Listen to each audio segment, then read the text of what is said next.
അസ്സലാമലൈക്കും, welcome back to my channel. ഇന്നത്തേത് ഒരു അടിപൊളി റെസിപ്പി വീഡിയോ ആണ്. മുട്ടയപ്പം അല്ലെങ്കിൽ മുട്ട സിർക്ക എന്നെല്ലാം പറയും. ഭയങ്കര സിമ്പിളായിട്ടുള്ളൊരു മെത്തഡിലാണ് ഞാനിന്ന് കാണിക്കുന്നത്. അപ്പം എല്ലാവരും എന്തായാലും മുഴുവനായിട്ട് കണ്ടോക്കുക. ഇഷ്ടപ്പെട്ടാൽ ലൈക്ക് ചെയ്യുക, സബ്സ്ക്രൈബ് ചെയ്യുക, കമൻറ്റ് ചെയ്യുക, ഷെയർ ചെയ്യുക.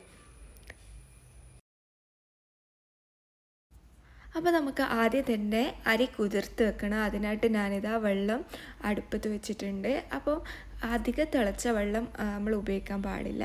ഇത് തിളക്കുന്നതിൻ്റെ കുറച്ച് മുമ്പുള്ള സ്റ്റേജിൽ, അതായത് അടിയിലുള്ള ചെറിയ ചെറിയ ബബിൾസ് വരൂലേ, ആ സ്റ്റേജിലെത്തുമ്പോഴാണ് നമ്മൾ അരി കുതിർക്കാനായിട്ട് ഇടേണ്ടത്. ഞാനിതാ പുഴുങ്ങലരിയാണ് എടുത്തിട്ടുള്ളത്. 2 കപ്പ് പുഴുങ്ങലരി. നമുക്ക് ഇതിൽ ഏത് അരി വേണ്ടെങ്കിലും യൂസ് ചെയ്യാം. അപ്പോൾ ഞാനിതാ കുതിർത്ത് വെച്ചിട്ടുണ്ട്. ഇനി നമുക്കിതൊരു 2-3 മണിക്കൂർ സോക്ക് ചെയ്തിട്ട് വെക്കാം.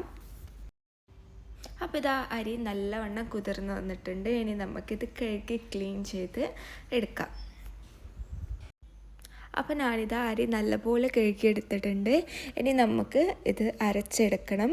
അപ്പോൾ ഞാനിതാ മിക്സി എടുത്ത് വെച്ചിട്ടുണ്ട്. അതിലേക്ക് നമുക്ക് കുറച്ചായി ഇട്ട് അരച്ചെടുക്കാം. അപ്പോൾ ഇത് 2 ഗ്ലാസ് ആയതുകൊണ്ട് ഞാൻ മുഴുവനായിട്ട് ഈ മിക്സിയിൽ തന്നെ ഇട്ട് കൊടുക്കുകയാണ്. അപ്പോൾ ഞാനിത് അരി മുഴുവനായിട്ട് ഇട്ട് കൊടുത്തിട്ടുണ്ട്. ഇനി നമുക്കിത് നല്ല തിക്ക് ബാറ്ററായിട്ട് അരച്ചെടുക്കണം. ലൂസായാൽ ഇതിൽ എണ്ണ കുടിക്കാനും പിന്നെ കറക്റ്റ് ഷേപ്പ് ഒന്നും കിട്ടൂല. അപ്പോൾ നമ്മൾ ഇത് നല്ല തിക്ക് ബാറ്ററായിട്ട് വേണം അരച്ചെടുക്കാൻ.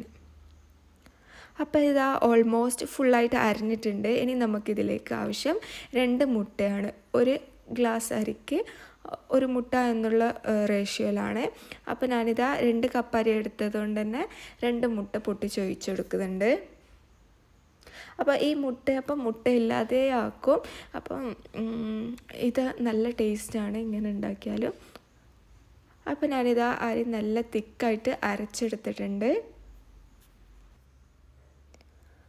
അപ്പോൾ നമുക്കിതാ ഒരു ബൗളിലേക്ക് ഒഴിച്ചു കൊടുക്കാം.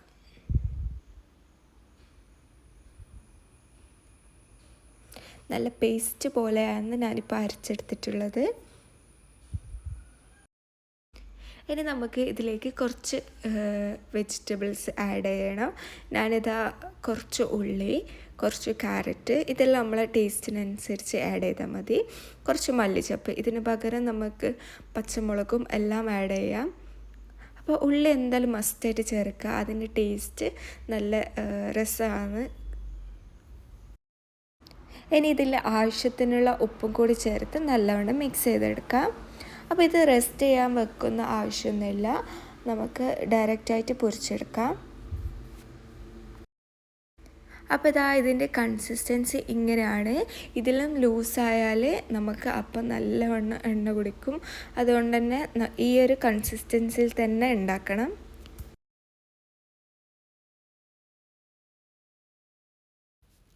അപ്പോൾ ഇനി ഇത് നമുക്ക് പൊരിച്ചെടുക്കാം. അതിനായിട്ട് ഞാനിതാ പാൻ വെച്ചിട്ടുണ്ട്.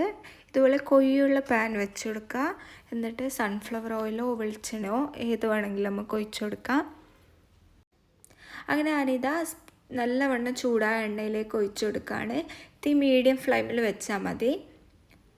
എണ്ണ നല്ല ചൂടുണ്ടായിരിക്കണം. എന്നിട്ട് ഇത് നല്ല പെട്ടെന്ന് തന്നെ ഇത് പൊന്തി വരും. കുറച്ച് ടൈം കഴിഞ്ഞപാടും ഇത് 2-3 സെക്കൻഡ് കഴിഞ്ഞപാടും ഇത് പൊന്തി വരും. എന്നിട്ട് നമുക്കിത് കുറച്ച് ടൈം അവിടെ വെച്ച് എന്നിട്ട് തിരിച്ചിട്ടെടുക്കാം. അപ്പോൾ ഇതാ പൊന്തി വന്നിട്ടുണ്ട്. ഇനി നമുക്ക് കുറച്ച് ടൈം കൂടി ഇവിടെ വെച്ച് ഒന്ന് തിരിച്ചിട്ട് കൊടുക്കാം. പെട്ടെന്ന് തന്നെ തിരിച്ചിടാൻ പാടില്ല, അപ്പോൾ ഉൾഭാഗമൊന്നും കുക്കായിട്ട് വരില്ല. അപ്പോൾ കുറച്ച് ടൈം എടുത്ത് ചെയ്യാം. അപ്പോൾ ഇതാ തിരിച്ചിട്ടിട്ട് കുറച്ച് സമയം വെച്ചിട്ടുണ്ട്. ഇനി നമുക്കിത് കോരി മാറ്റാം. അതുപോലെ ഇതാ അടുത്തത് ഞാൻ ചെയ്തെടുക്കുകയാണ്. അങ്ങനെ ഓരോന്നും ഇതുപോലെ ചെയ്തെടുക്കാം.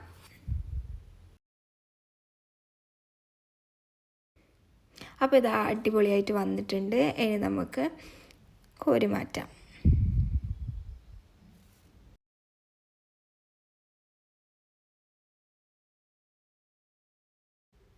അപ്പോൾ ഞാനിതാ എല്ലാം ചുട്ടെടുത്തിട്ടുണ്ട്. അടിപൊളിയായിട്ട് വന്നിട്ടുണ്ട്. എന്തായാലും എല്ലാവരും ട്രൈ ചെയ്ത് നോക്കുക.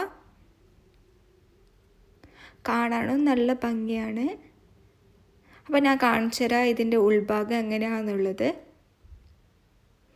നല്ല സോഫ്റ്റായിട്ട് ഉള്ളെല്ലാം നല്ലവണ്ണം കുക്കായി വന്നിട്ടുണ്ട്.